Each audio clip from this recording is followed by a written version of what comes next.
A report highly critical of Oranga Tamariki has prompted calls for the immediate resignation of the ministry's boss, Grainne Moss. The Māori-led inquiry commissioned by Whānau Ora concluded the ministry needs to be overhauled because of systemic failures, discrimination and breaches of the human rights of Māori. The stories of 1,100 whānau were recorded over 5 weeks last year as part of the inquiry. Hector Kaiwai headed up the team that recorded those whānau experiences with Oranga Tamariki. I started by asking him what the common themes were. A lot of whānau talked about when they got into a situation where there was an uplift, that they had nowhere to turn, they had no support.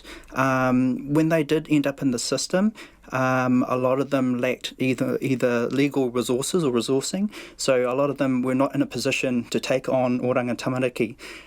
So that was one of the main things that came through, was around the lack of support for our whānau and wraparound support as well.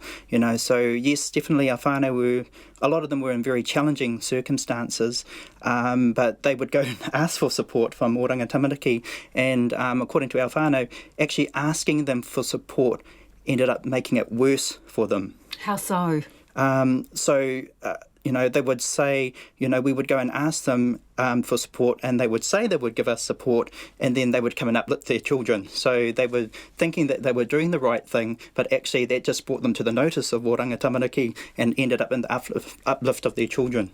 So they were being duped, in their view, tricked? Yes, in their view, yes. They felt like that, that they had engaged with Oranga Tamariki in a genuine and authentic way. However, they actually ended up with their children getting uplifted.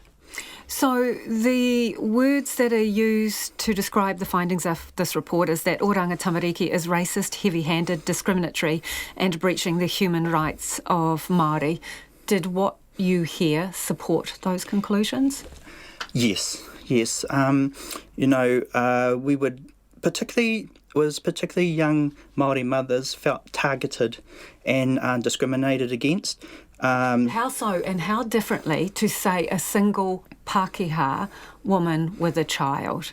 Yeah, so a lot of them talked about, being in situations where they would get what we call a report of concern, and there was no evidence for the report of concern. So somebody would make a report of concern against that mother, and then they would do an investigation and find there was no evidence of abuse, and that really fits in very nicely with the Children's Commission, who also found that the majority of the reports of concern that have been made against young mothers had no basis for it. So I suppose the question is, what is driving these reports of concern? And I think it's... So just to be clear, Hector, for those people who don't know the system, this is where anybody can pick up the phone and ring Oranga Tamariki and say, hey, I think something's going on 3 houses down the street here.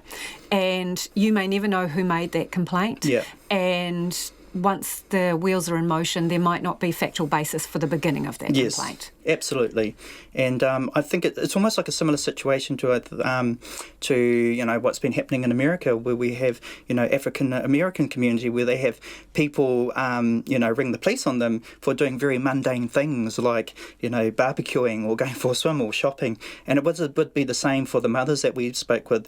A report of concern would be made because they forgot to empty their trash, or their trash bin looked too full. So that in the mind of the person who made that report of concern, that was abuse.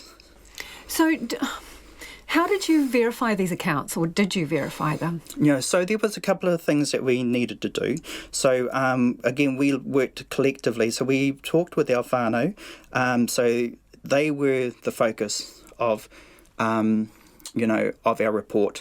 But then a lot of the verification also came through the providers as well. So we had a lot of providers who were working with those whānau who were also able to kind of verify those stories. So it was we had a process in place where if we did have whānau coming through, that we would be able to talk with that whānau, but also get verification from different other sources as well around the stories. So like district nurses or iwi Yeah, support people, things like that. Yeah, and I think that was probably the strength of the inquiry that we did, is that we didn't just talk to whānau, we actually talked with the people who also work with the whānau as well. So, and that included nurses, that included social workers, and actually social workers who work currently with Oranga Tamariki, as well as people who had previously worked with Oranga Tamariki. So they were also able to verify that some of the practices that Oranga Tamariki had in place were very questionable. So what has stuck in your mind the most, Hector, in terms of the stories from the whānau? What is a story that stands out for you? I think the one that really sticks out for me, and the stories that really stuck out for me, were the ones of from state survivors, people who had gone to state care.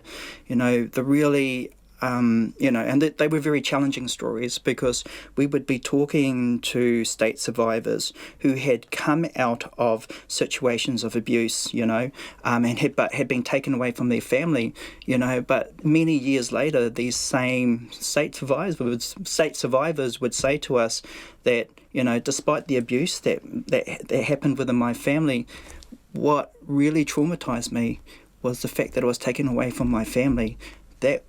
That trauma was far greater than what had happened within their whānau, so that was very confronting for somebody like me who's worked in sort of areas of family violence and domestic violence, to say, even though this person has been in a situation of abuse, that the fact that they were taken away, they were ripped away from their family, that event was the one that stuck with them and traumatised them the most.